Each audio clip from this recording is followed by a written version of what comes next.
The craziest human experiments in history. The most twisted human experiments that actually happened. You think modern science is wild? Wait until you hear what doctors and researchers did to people throughout history. We're talking about experiments so messed up, so completely unethical, that they make horror movies look like Disney films. And the worst part? Most of these happened way more recently than you'd think. I'm about to walk you through 5 of the most insane human experiments ever conducted. From ancient Greek physicians who literally dissected people while they were still alive, to government programs that secretly poisoned entire populations. Trust me, by the end of this video, you'll never look at medical research the same way again. But first, let me tell you about something that happened in Sweden that'll make your teeth hurt just thinking about it. The Swedish candy conspiracy. Picture this. It's the 1940s in Sweden, and candy is becoming the hottest thing since sliced bread. Kids are going absolutely crazy for these sweet treats, chomping down on sugar bombs left and right. But there's a problem. Suddenly, 83% of Swedish children have cavities rotting their teeth. Now, you'd think the obvious culprit would be all that candy, right? Well, the candy companies were like, nah, that couldn't possibly be us. Must be something else. And since there wasn't enough scientific proof to blame anyone, the Swedish government decided they needed to run some tests. But here's where it gets really messed up. Instead of asking for volunteers, they went straight to the Vipholm Institution, a place that housed people with severe intellectual disabilities. Because apparently, these researchers thought, hey, perfect test subjects who can't say no. Between 1945 and 1949, they split 660 patients into different groups. The first group got vitamins and fluoride with healthy meals. Surprise, surprise, 73% of them didn't develop any new cavities. But then came the twisted part. In 1947, they swapped out the vitamins for pure sugar hell. We're talking sugary snacks, sugary drinks, and specially made toffee designed to stick to teeth like cement. The researchers literally created the most tooth-destroying candy possible and fed it to people who couldn't consent. The results? About 10% of these patients ended up with teeth so rotten, they were basically just painful, pitted stumps. Imagine having constant toothache for months because some scientist wanted to prove that sugar rots your teeth, something most people already suspected. And get this. The candy companies actually tried to hide these results for 4 years. When the study finally came out, people were more upset about the findings than the fact that they'd basically tortured disabled people to get them. Back then, society saw these individuals as subhuman and thought their suffering was just payment for being taken care of. It wasn't until the 1990s, the freaking 1990s, that anyone even questioned whether this was ethical. So remember, kids, brush your teeth, and maybe don't trust candy companies when they say their products are harmless. The monster study that created monsters. Now let's talk about something that sounds innocent but was actually psychological torture disguised as science. This is the story of the monster study, and spoiler alert, it wasn't about actual monsters, but it was definitely conducted by one.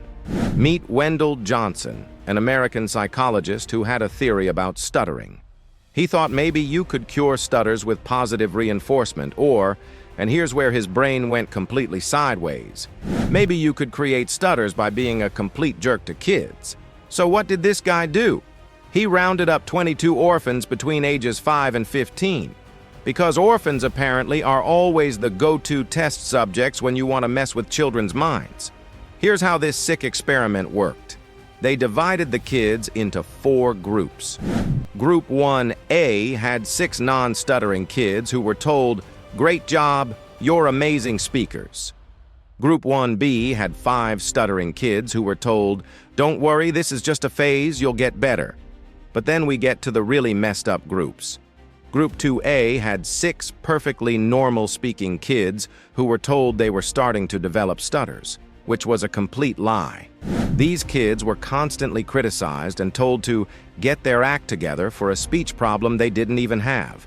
Group 2B had 5 stuttering kids who were constantly beaten down verbally for their inability to speak properly. The woman running these sessions, Mary Tudor, had a script written by Johnson that was basically designed to destroy children's confidence. She'd tell the normal-speaking kids things like, "Your teachers are complaining about your speech problems," and "Don't ever speak unless you can do it right." The results were immediate and heartbreaking. The kids in Group 2A, remember, these were normal speakers, became terrified to talk. They went from confident children to withdrawn, scared kids who would only speak in one- or two-word responses. Some even started punishing themselves for making any mistakes while talking. One 12-year-old girl was so traumatized, she literally ran away from the orphanage. And here's the kicker.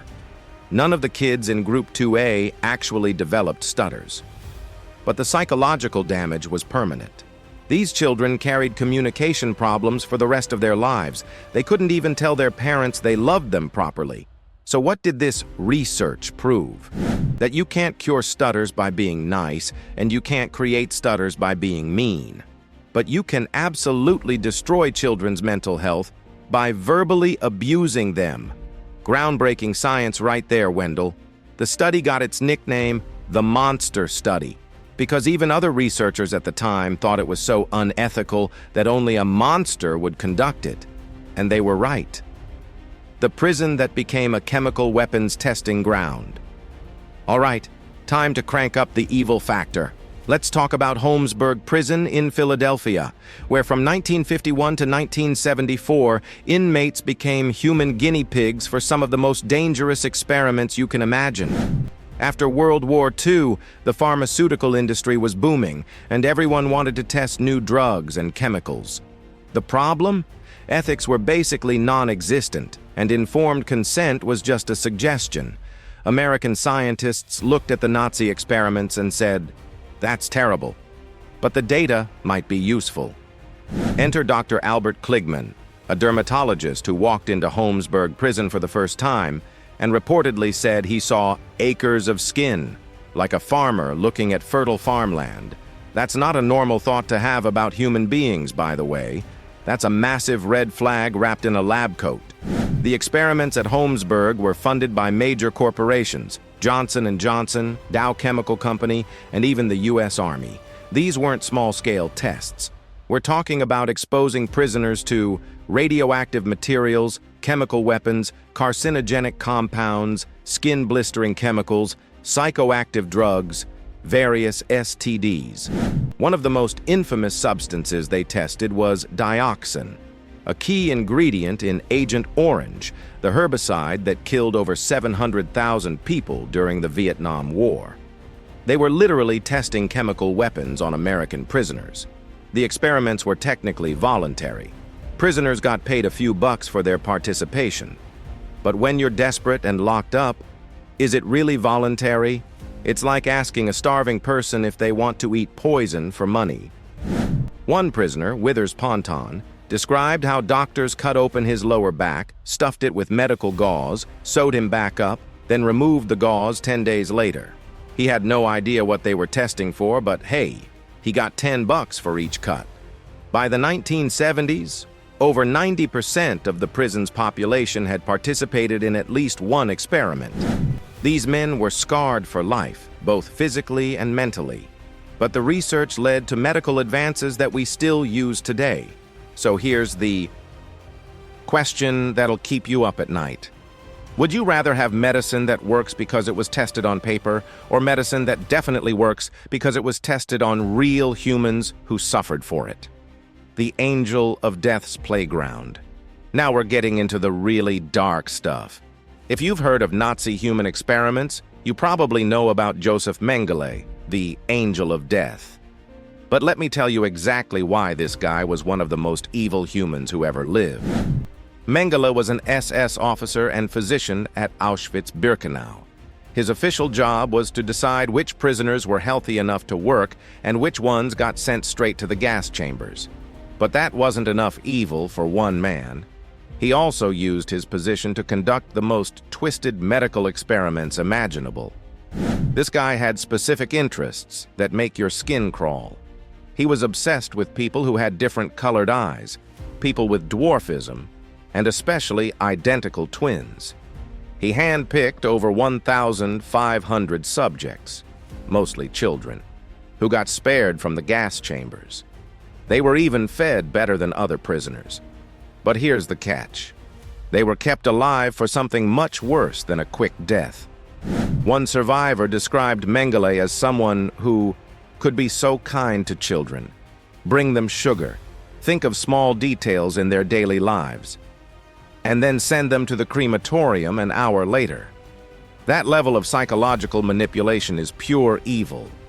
His twin experiments were particularly sick. He'd perform procedures on one twin and use the other as a control group for comparison. We're talking about amputating healthy limbs, injecting diseases directly into children, blood transfusions between twins, removing organs without anesthesia, sewing twins together to create artificial Siamese twins. One of his most infamous experiments involved injecting adrenaline directly into children's eyeballs to try to change their eye color. When that didn't work, he'd remove the eyeballs from living victims and pin them to his wall like trophies. Out of his 1,500 victims, only 200 survived. And Mengele wasn't even the highest-ranking medical officer there. There were dozens of other doctors conducting similar experiments. The worst part? After the war, Mengele escaped to Argentina and lived freely until 1979, when he drowned while swimming. He never faced justice for his crimes. Many other Nazi doctors also escaped prosecution because the U.S. wanted their research data. The government's secret poison lab. Let's wrap this up with something that sounds like a conspiracy theory but is absolutely real. During the early Soviet Union, political opponents had a nasty habit of mysteriously dying from sudden illnesses. Turns out, there was a very scientific reason for this. In 1921, the Soviets established something called the Laboratory, a secret poison research facility. Their goal was simple: create the perfect assassination weapon, a poison that was colorless, tasteless, odorless, and completely undetectable in an autopsy. To test these poisons, they used prisoners from the gulags, Soviet labor camps filled with anyone who had a thought the government didn't approve of. These prisoners were told they were getting medication, but they were actually being given experimental toxins. The poisons they tested included ricin, which causes severe internal suffering; cyanide, which triggers violent seizures and heart attacks; curare, a muscle relaxant that makes you slowly choke to death. But the winner was something called C2, caramine choline chloride, which was basically liquid depression. Instead of a violent, "I've been poisoned," death, victims would just become weak and calm, then die within 15 minutes. It looked like natural causes. The research was so successful that the Soviets developed innovative ways to kill people, from cyanide mist sprays to making assassinations look like heart attacks. When the Soviet Union collapsed in 1991, Russian officials claimed they shut down the laboratory. Yeah, sure they did. The pattern you can't ignore. Here's what's really messed up about all these experiments. They all follow the same pattern.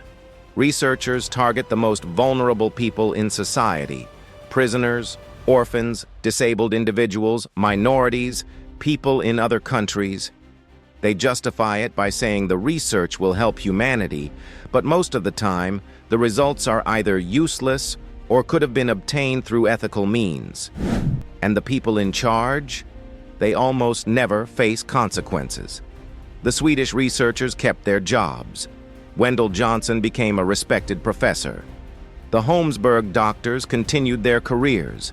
Mengele lived freely for decades.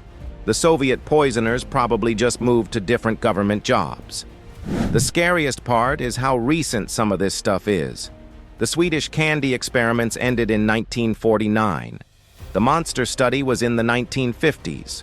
Holmesburg ran until 1974. We're not talking about ancient history here. Some of the people who conducted these experiments might still be alive today. So the next time someone tells you to trust the science, remember that science is only as ethical as the people conducting it. And throughout history, those people have proven they're willing to do absolutely anything to satisfy their curiosity, even if it means destroying innocent lives in the process. The real question is, what experiments are happening right now that future generations will look back on in horror? Because if history has taught us anything, it's that humans have an unlimited capacity for justifying the unjustifiable in the name of progress. Sweet dreams, everyone.